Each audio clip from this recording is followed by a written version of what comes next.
Assalamualaikum warahmatullahi wabarakatuh. Perkenalkan, nama saya Salsabiela dengan NIM 203110190, kelas tingkat 1B, Prodi D3 Keperawatan Padang, Politeknik Kesehatan Kemenkes RI Padang. Akan menjelaskan tentang pembelajaran ilmu biomedik dasar dengan dosen pembimbing yaitu Ibu Hajah Metri Ledia SKP M Biomed, tentang sistem ANFIS yang terbagi atas sistem reproduksi, sistem sensori, sistem muskuloskeletal, sistem persyarafan, dan sistem neurobehavior. Baiklah, kita membahas tentang organ reproduksi terlebih dahulu. Organ reproduksi terbagi menjadi dua, yaitu organ reproduksi pria dan organ reproduksi pada wanita.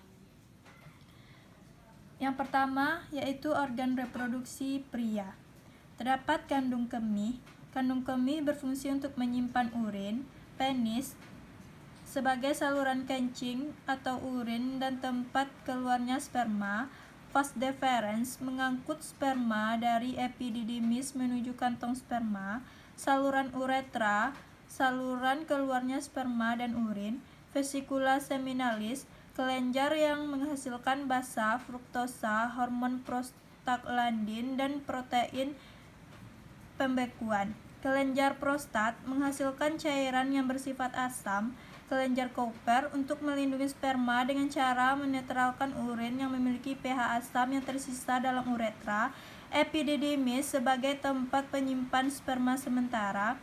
Testis memproduksi sperma dan hormon testosteron. Skrotum menjaga suhu testis agar sesuai untuk memproduksi sperma.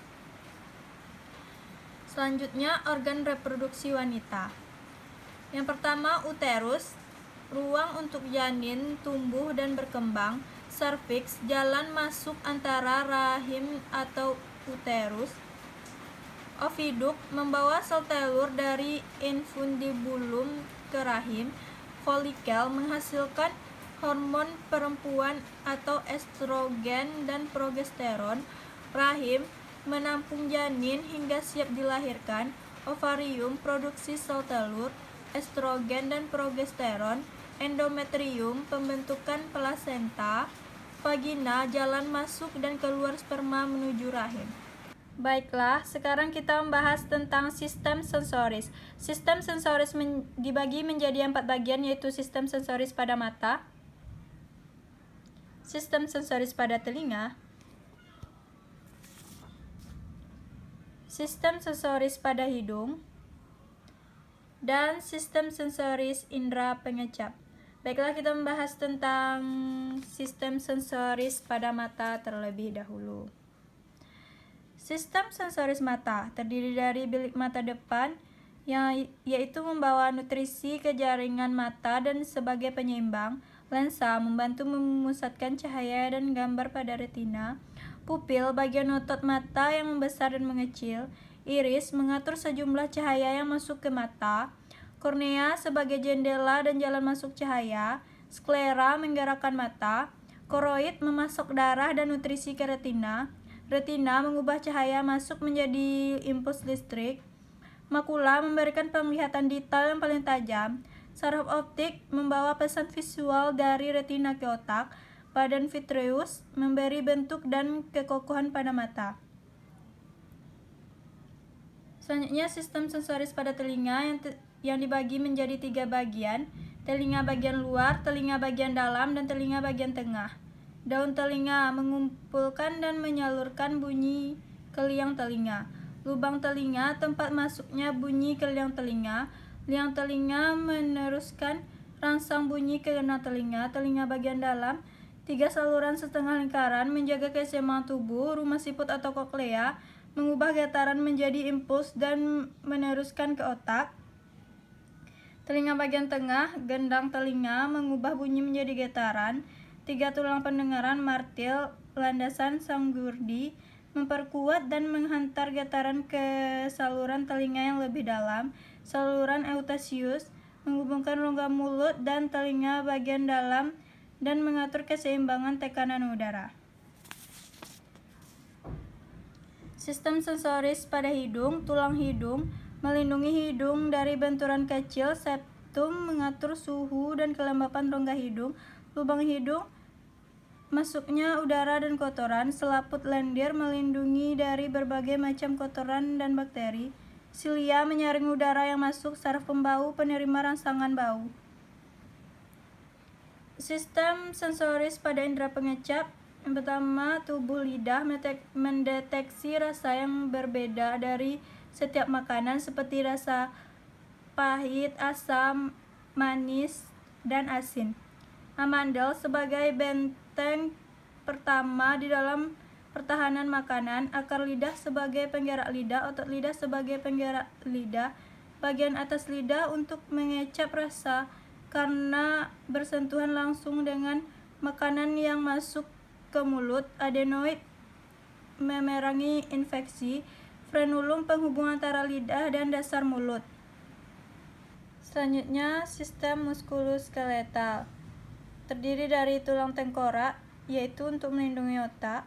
Balikat penghubung antara tulang lengan atas atau humerus dengan tulang selangka.